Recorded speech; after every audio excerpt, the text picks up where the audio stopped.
ರಾಮಚಂದ್ರ ಅವ್ರಿಗೆ ಹಲವಾರು ಪ್ರಶ್ನೆಗಳಿದೆ. ನಿನ್ನೆ ದಿವಸ ನಿಮ್ಮ ಜೊತೆಯಲ್ಲಿ ಪತ್ರಿಕಾಗೋಷ್ಠಿನಲ್ಲಿ ಮಾತಾಡ್ತಾ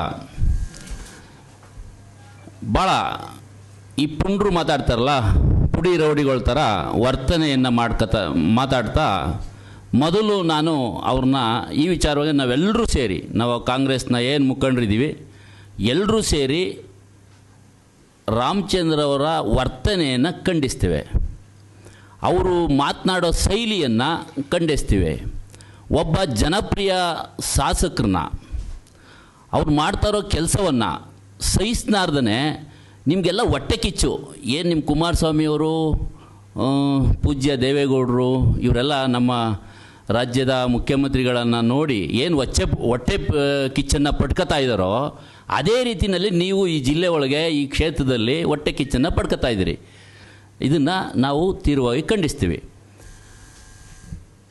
ಇಡೀ ರಾಜ್ಯದಲ್ಲಿ 224 ಕ್ಷೇತ್ರಗಳಲ್ಲಿ ನಮ್ಮ ಜನಪ್ರಿಯ ಶಾಸಕರಾದಂಥ ರವಿಕುಮಾರ್ ಅವರು ಕ್ರಿಯಾಶೀಲವಾಗಿ ಕೆಲಸ ಮಾಡ್ತಾಯಿದ್ದಾರೆ. ಸಾವಿರಾರು ಕೋಟಿ ಅನುದಾನವನ್ನು ತಂದು 220 ಬೂತ್ 250 ಬೂತ್ನಲ್ಲಿ ಪ್ರತಿ ಕಾರ್ಯಕರ್ತರ, ಪ್ರತಿ ಮುಖಂಡರ, ಬೂತಿನ ಪ್ರತಿ ಕಾರ್ಯಕರ್ತರ, ಮುಖಂಡರ, ಸಾರ್ವಜನಿಕರ ಸಂಪರ್ಕದಲ್ಲಿದ್ದಾರೆ.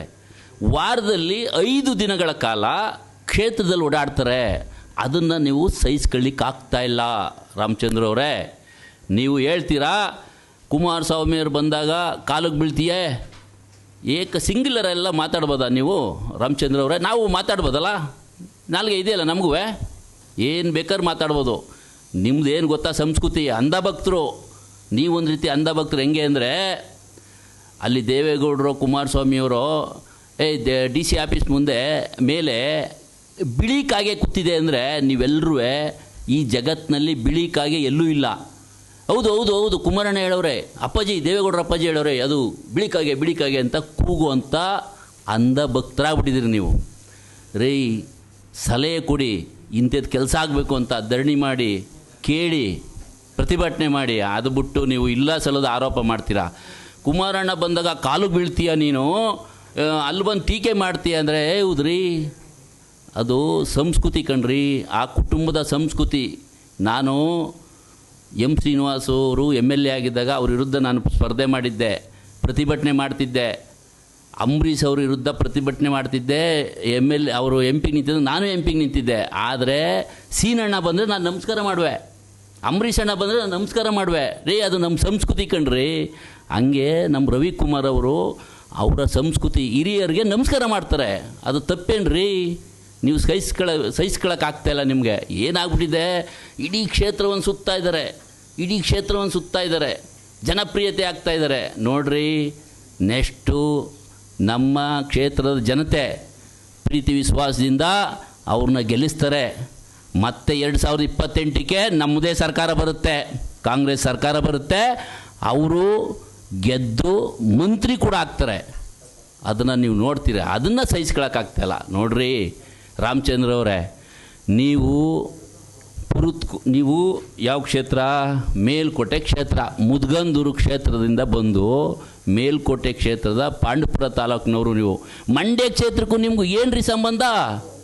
ನಾನು ಕೇಳ್ತೀನಿ, ಆಯ್ತಪ್ಪ, ಈ ಜಿಲ್ಲೆ ಕಟ್ತಂಥ ST ಜಯರಮಣ ಈ ಜಿಲ್ಲೆಯ ಜನತಾದಳವನ್ನು ಕಟ್ಟಿದ್ರು, ಇಡೀ ಜಿಲ್ಲೆಯಲ್ಲಿ ರಚನಾತ್ಮಕ ಕೆಲಸ ಮಾಡಿದ್ರು, ಇಡೀ ಯುವ ಪಡೆಯನ್ನು ಒಂದಷ್ಟು ಯುವಕರನ್ನ ಕಟ್ಟಿದ್ರು ಈ ಜಿಲ್ಲೆಯಲ್ಲಿ.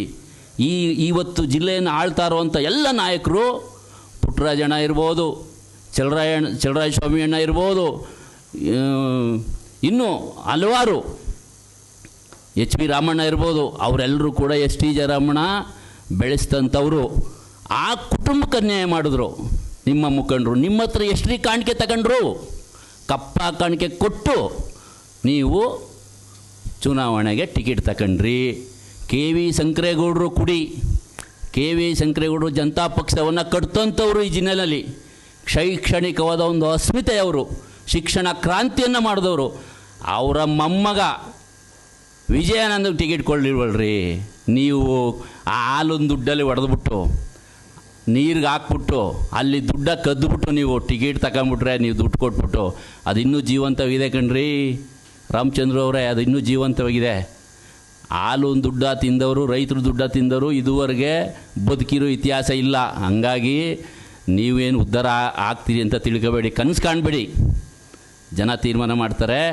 ಹಾಗಾಗಿ ಇವರ ಅಭಿವೃದ್ಧಿಯನ್ನು ನಮ್ಮ ಮುಖಂಡರು, ಮತ್ತು ಇನ್ನೊಂದು ಹೇಳ್ತೀರಿ ನೀವು, ನಮ್ಮ ತಮ್ಮಂದು ನಂದು ಏನೋ ಸಿಮೆಂಟು ಏಜೆನ್ಸಿನ ನೀವು ರದ್ದು ಮಾಡಿಸಿದ್ರಿ, ಕಾಂಟ್ರಾಕ್ಟ್ ಯೋಜನೆನ ಒಂದು ಸ್ವಲ್ಪ ಇದು ಮಾಡ್ತಾಯಿದ್ರಿ, ತೊಂದರೆ ಕೊಡ್ತಾಯಿದ್ರಿ. ನೋಡ್ರಿ, ಕೀಲಾದ ರೋಡನ್ನು ನೀವು ಕಾಂಟ್ರಾಕ್ಟ್ ತಗೊಂಡಿದ್ದೀರಿ, ಇನ್ನೂ ಹಲವಾರು ರೋಡನ್ನು ತಗೊಂಡಿದ್ದೀರಿ. 6 ತಿಂಗಳಾಯಿತು, ಕಲ್ಲು ಹಾಕಿದಿರಿ, ಡಾಂಬರೀಕರಣ ಮಾಡ್ತಾಯಿಲ್ಲ. ಯಾಕೆ ಮಾಡ್ತಾಯಿಲ್ಲ?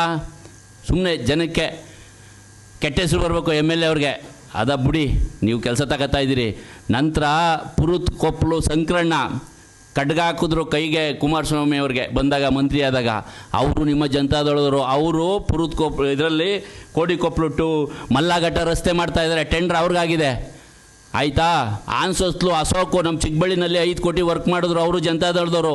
ಇನ್ನೊಬ್ಬರು ಪಂಚೆ ಪುಡ್ಸಮ್ಮಣ್ಣ, ಅವರು ಜನತಾದಳದವರು. ಹಾಗಾದರೆ ಜನತಾದಳದವ್ರಿಗೆ ಟೆಂಡ್ರೇ ಕೊಡ್ತಾಯಿಲ್ವಾ? ಕೆಲಸ ಆಗ್ತಾಯಿಲ್ವಾ? ಕೆಲಸ ಮಾಡ್ತಾಯಿದ್ದಾರೆ. ಹಾಗಾಗಿ ಇವರು ನಮ್ಮ ಶಾಸಕರು ಯಾರಿಗೂ ಕೂಡ ತೊಂದರೆ ಕೊಡ್ತಾಯಿಲ್ಲ. ನೀವು ಅದನ್ನು ವಾಪಸ್ ತಗೊಳ್ಳಿ. ಇನ್ನೊಂದು ಸಿಮೆಂಟು ಏಜೆನ್ಸಿನ ಸ್ಟಾಪ್ ಮಾಡಿಸಿದ್ದಾರೆ ಅಂತಿರಲ್ರಿ, ಆ ಸಿಮೆಂಟ್ ಇದರಲ್ಲಿ ಏನೇನು ಅನ್ಯಾಯ ಮಾಡಿದಿರೋ, ಏನೇನು ಅವ್ಯವಹಾರ ಮಾಡಿದಿರೋ ಅದಕ್ಕೆ ಬಂದಾಗಿದೆ. ಅದಕ್ಕೆ ನೀವು ದೂರದು ಅಷ್ಟೆಲ್ಲ ನಿಮಗೆ ಸರಿ ಕಾಣಿಸಲ್ಲ.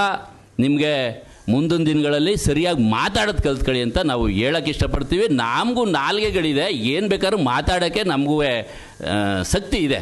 ದಯಮಾಡಿ ಈ ಮೂಲಕ ನಾವು ಎಚ್ಚರಿಕೆ ಕೊಡ್ತೀವಿ. ನಮ್ಮ ಯೋಗೇಶ್ ಅವರು ವಕ್ತಾರರು, ಅವರು ಮಾತಾಡ್ತಾರೆ.